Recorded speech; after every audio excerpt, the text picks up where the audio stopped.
think sort of always being not in a starring role in any tour I was a part of. I mean, for one thing, it helped me learn how tours work, how important everyone is on the production you're with, not just the people on stage. So I was in a band called the Bicycle Thief that opened for the Chili Peppers. So I've known how this particular tour works since the 90s. So I think that's been something a unique experience I have. I did half of my touring, or a majority of my touring as a younger person, kind of, not having to bear the burden of being the star of the show, so.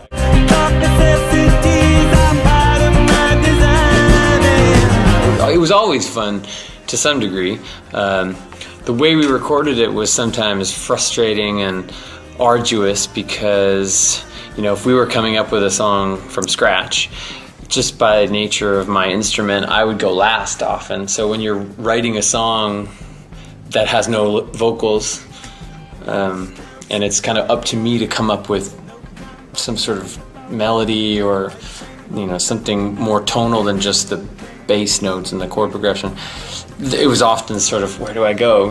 So there was lots of me sitting there kind of biting my teeth, but I mean, that's still fun. I would rather be struggling on a guitar part or coming up with something on the spot than doing just about anything else one can imagine. Right.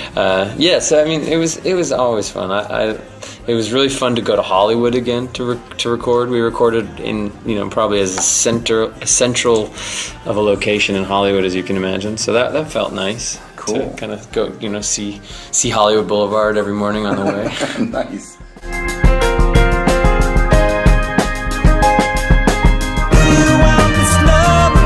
Yeah, I mean, you probably would have for sure heard a different album, but just the same as if we had started a day early, I would imagine. But yeah, for sure, because for one thing, because of Brian's busy schedule, he could no longer devote 6 or 8 straight weeks to our record like he was going to back when we were going to start originally, which was February or March. Flea broke his arm.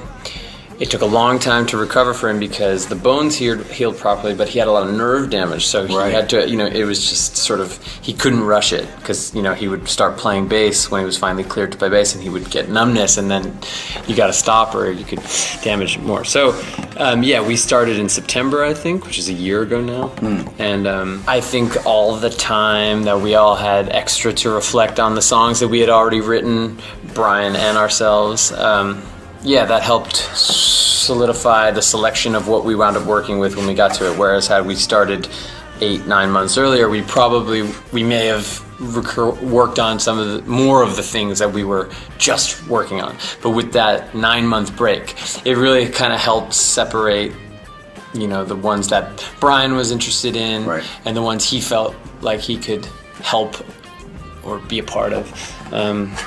And then likewise for Anthony, because of those breaks, when we actually started working with Brian, we would do it in 2-week chunks.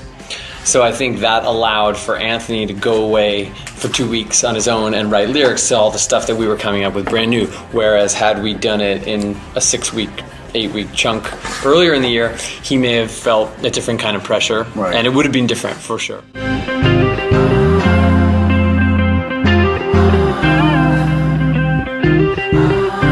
Best things about them and this band, and I think why perhaps we resonate with people for so long is, I mean, at the same time, they are just as childlike as you could imagine. Like sometimes I'm sitting in a room and I feel like I'm the old one, like I'm the one who's like, guys, come on, calm down. But and they've really been able to, in a very genuine way, hold on to the boisterous sort of, kind of jocular, goofy parts of who they were as kids. The impetus behind starting this band. It is. I'm the first one to to second guess saying something like that, but I really feel like they are genuine with, like, they are the same people that they were in 1983 that were, it's crazy.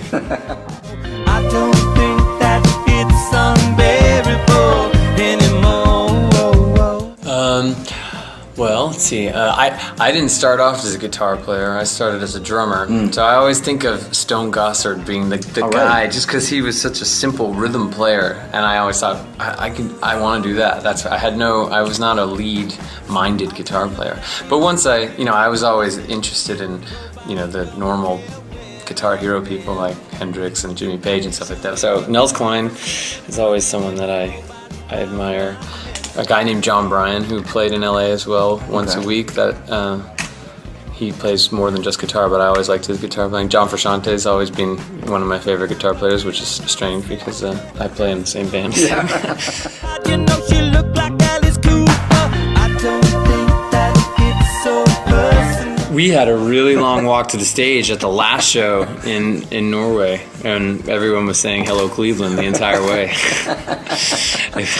The other night we did a live taping in Berlin, and Chad walked out before the rest of us. There was just some confusion, and he was out there on his own, and we were like, I don't know. That was one thing that happened. Well, thank you so much, Josh. Yeah, absolutely. Pleasure talking to you. Thank you for all your good questions. Thank you. Thank you on your silver skin. Robots don't care where I've been.